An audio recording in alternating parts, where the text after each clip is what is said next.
Welcome to Priyanka's kitchen. இன்றைக்கி நம்ம கிச்சனில் காளான் பிரியாணி நல்லா உதிரி உதிரியாக எப்படி பண்ணுறது தான் பார்க்க போகிறோம்.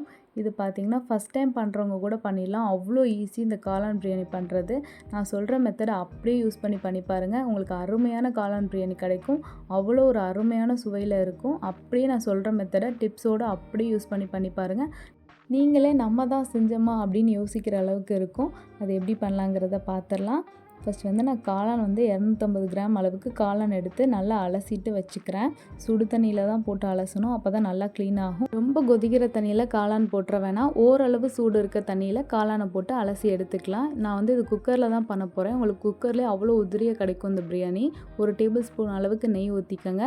உங்களுக்கு தேவையான அளவு எண்ணெய் சேர்த்துக்குங்க. ஒரு பிரிஞ்சில, 3 லவங்கம், ஒரு ஏலக்காய், ஒரு பட்டை சேர்த்துருக்கேன். நல்லா பொரிஞ்சு வந்ததும் 3 மீடியம் சைஸ் வெங்காயம் சேர்த்துருக்கேன். வெங்காயம் நல்லா ஸ்லைஸாக நெட்டு வாக்காக கட் பண்ணி எடுத்துக்கணும். பிரியாணிக்கு எப்போவுமே இந்த மாதிரி ஸ்லைஸாக கட் பண்ணால் தான் உங்களுக்கு நல்லாயிருக்கும் டேஸ்ட்டு.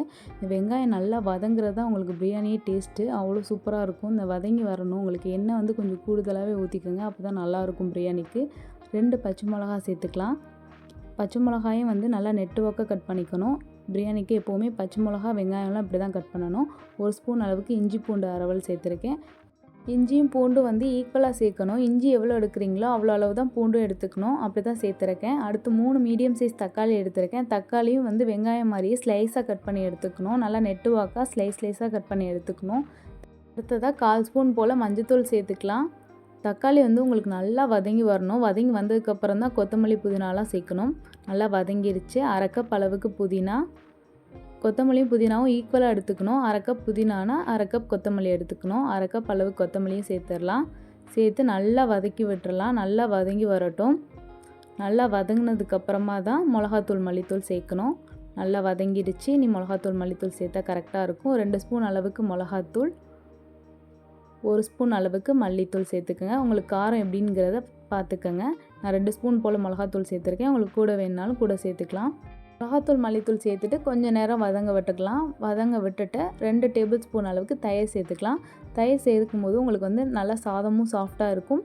காளானுமே சாஃப்டாக கிடைக்கும் உங்களுக்கு. அதனால தான் தயிர் சேர்க்குறோம். இப்போ தயிர் இருக்கிறதே தெரியாமல் எல்லா பக்கமும் நல்லா மிக்ஸ் பண்ணி விட்டுக்கலாம்.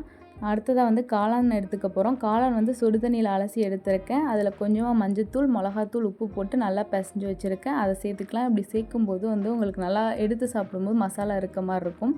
அதுக்காக தான் அப்படி சேர்க்குறோம். 250 கிராம் அளவு காளான் சேர்த்துருக்கோம். அடுத்ததாக பாஸ்மதி ரைஸ் 2 வழக்கு போல் எடுத்து வச்சுருக்கேன். நீங்கள் பாஸ்மதி ரைஸ் தான் எடுக்கணும்னு இல்லை, சீரக சம்பா இருந்தாலும் எடுத்துக்கலாம்.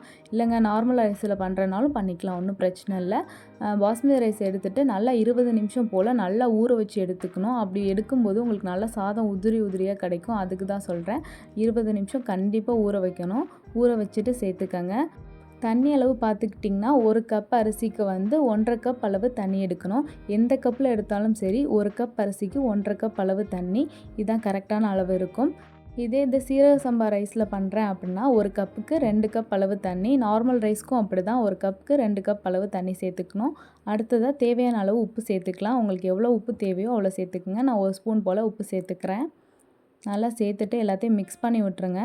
நல்லா மிக்ஸ் பண்ணி விட்டுட்டு தண்ணி அளவு பார்த்திங்கன்னா நீங்கள் கரண்டி விடும்போது இந்த அளவு தண்ணி உங்களுக்கு மேலே இருக்க மாதிரி இருக்கணும். அந்த மாதிரி இருந்தால் உங்களுக்கு தண்ணி அளவு கரெக்டான அர்த்தம். அடுத்ததாக விசில் போட்டு வச்சிடலாம். குக்கரில் 2 விசில் வச்சு எடுத்துக்கலாம். பாருங்கள், சூப்பராக காளான் பிரியாணி ரெடி ஆகிடுச்சு.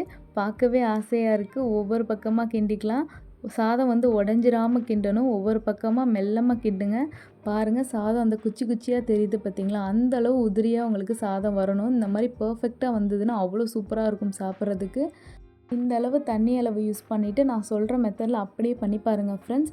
கண்டிப்பாக உங்களுக்கு அடியே பிடிக்காது சாதம். சாதமும் உதிரியாக உங்களுக்கு கிடைக்கும். உங்களுக்கு பார்க்கும்போதே தெரியும். நம்ம வீடியோ பிடிச்சிருந்துச்சுன்னா நம்ம சொல்கிற மெத்தடில் அப்படியே ட்ரை பண்ணி பாருங்கள். இங்கே பாருங்கள், கொஞ்சம் கூட அடி பிடிக்கல. நான் உங்களுக்கு கிளறி கூட காட்டுறேன். பாருங்கள், இந்த மாதிரி உங்களுக்கு அடி பிடிக்காமல் வரும். கண்டிப்பாக நம்ம சொல்கிற மெத்தடில் ட்ரை பண்ணி பாருங்கள் ஃப்ரெண்ட்ஸ். நம்ம வீடியோ பிடிச்சிருந்துச்சுன்னா கண்டிப்பாக ட்ரை பண்ணி பாருங்கள் ஃப்ரெண்ட்ஸ். வீடியோ பிடிச்சவங்க நம்ம சேனலை மறக்காமல் சப்ஸ்கிரைப் பண்ணிக்கிறேங்க ஃப்ரெண்ட்ஸ்.